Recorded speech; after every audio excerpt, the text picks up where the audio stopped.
The authorities say these are Egyptian passports which they seized, along with electronic instructions on how to commit sabotage. Inevitably, the alleged perpetrators are also interviewed, along with their confessions. Their future looks extremely bleak. And then there's the message from authority: give back the weapons and we won't harm you. We are calling on anyone who took weapons must return them to the popular social committees in their areas. No legal action will be taken against those who return the weapons and regret taking them. That will undoubtedly have been met with derision by protesters, and anyway, attempts by the regime to retrieve some moral high ground haven't stopped the massive exodus now underway, with foreign nationals from all kinds of countries getting out however they can. Massacres everywhere, Benghazi and Tripoli everywhere, and I'm very, very grateful to my government, the British government, to assist me to get me out of the disasters there. Even the Israeli government, which never allows access to Gaza from the Mediterranean, has given permission for 300 Palestinians to return. The request was made because there is a concern for their safety and their very lives. And for humanitarian reasons, I decided to respond positively to this request. All the time, the outside world holds meetings, worries about a flood of migrants to Europe, talks about sanctions. Nothing yet, though, with the power to move Gaddafi.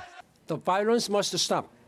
Attacks against civilians are a serious violation of international humanitarian and human rights law. And those responsible for brutally shedding the blood of innocents must be punished. Inside Libya, the story is different from place to place. Some towns celebrate what they say is liberation, some continue to experience fighting, and Tripoli, the key to all of this, remains in lockdown to protect Gaddafi. A major anti-Gaddafi protest is reportedly planned for Friday. No wonder foreigners want to get out. Lawrence Lee, AlJazeera. Just to remind you, we're actually waiting for Muammar Gaddafi to give a live address, so we're here. That's according to Libyan state television.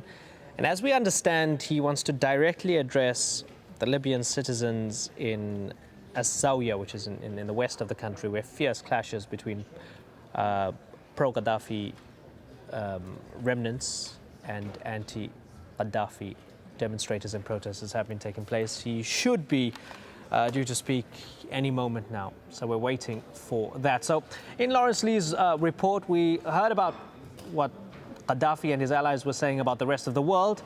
Let's find out what the rest of the world is saying about Libya. The UN's Secretary General Ban Ki-moon has expressed grave concern over the events in Libya. He condemned attacks against civilians and said those responsible must be punished. Kath Turner is in New York. The violence in Libya continues and Colonel Gaddafi is still clinging to power, and the world is looking to the United Nations for action. The Security Council, as you know, is meeting today to assess the situation and determine whether there are steps the international community can and should take. Would I like us to go further and have a full United Nations Security Council resolution? Yes, I would. But at UN headquarters in New York on Wednesday... Mr. Ambassador, any discussion about Libya today at all? Sanctions? I've heard about that. Morning, Mr. Ambassador. Any talk about sanctions on Libya today at all? Anytime soon? The UN Secretary-General cut short a domestic trip and returned to New York for talks with his senior advisers on Libya. But when he emerged to talk to the media, Ban Ki-moon did not stray from his previous statements. So there are calls in the international community, Mr. Secretary-General, for no-fly zones, for sanctions, and yet after 3 hours of negotiation, the Security Council came out with a statement, not even a presidential statement.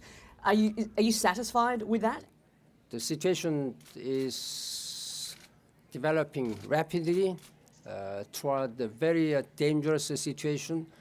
Therefore, we need to very carefully monitor the situation. I will continue to urge in the strongest possible terms for us to stop violence, protect the human rights and the civilian population.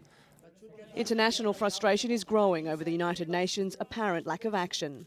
Well, you have to get the political consensus first. That produces some words, and then from those words, hopefully you get some real action. The Security Council remained mute during the uprisings in Tunisia and Egypt. The governments collapsed with relatively little violence. The use of mercenaries and aerial attacks on unarmed Libyans has alarmed the international community, and yet the response from the Security Council may be similarly weak. Understandably, a few members of the Council are quite cautious about invoking sanctions. Sometimes you don't know exactly who's going to be hurt and whether they're going to make a difference or not. Several observers are calling on the International Criminal Court to investigate possible crimes against humanity, but its chief prosecutor says Libya does not recognise the ICC's powers. The only way it can step in is if Libyan authorities accept the ICC's jurisdiction or if the UN Security Council refers the situation to the court. The United Nations Human Rights Council will hold a special session on Friday to discuss Libya, but already its draft resolution is being criticised for not going far enough. Kath Turner, AlJazeera at the United Nations, New York. Meanwhile, tribal leaders in Libya have been meeting in Al-Baida, which is in the country's far east. They're calling for international intervention to bring an end to Gaddafi's 40-year rule.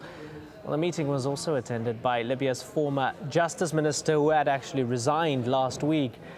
And he had declared the entire east of the country to be liberated. That was consistent with what the Italians had actually had to say. And he said that, quote, with God's help, the West would soon follow suit, meaning the west of the country, to be specific. Well, doctors in Benghazi say they have treated thousands of people for gunshot wounds. They say over 300 people have been killed and more than 3,000 have been injured. Well, these bags contain charred human remains.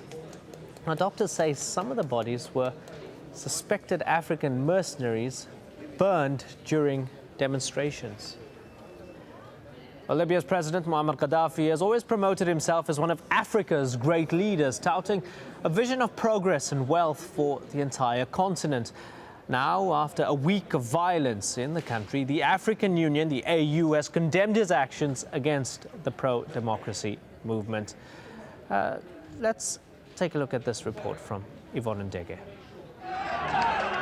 The images of violence in Libya have appalled Africans across the continent, as they have the whole world, especially because the man at the center of the crisis, Muammar Gaddafi, has positioned himself as a champion of the continent, vigorously promoting the Pan-Africanist idea of a United States of Africa, one in which he would be president.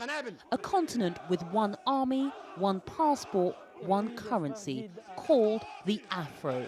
So what will become of Colonel Gaddafi's vision if he's toppled from power in Libya? The exit of Muammar Gaddafi in Libya will have some tremendous consequences on the capacity, especially in terms of the tremendous energy and resources that he has dedicated towards ensuring that African unity, or what he calls an African continental government, comes into force. The African Union, which was to be Gaddafi's vehicle for the idea, ignored him when he was its chairman last year. Despite that, the Libyan leader used his country's vast oil wealth to influence some in the organization, spending billions of dollars on everything from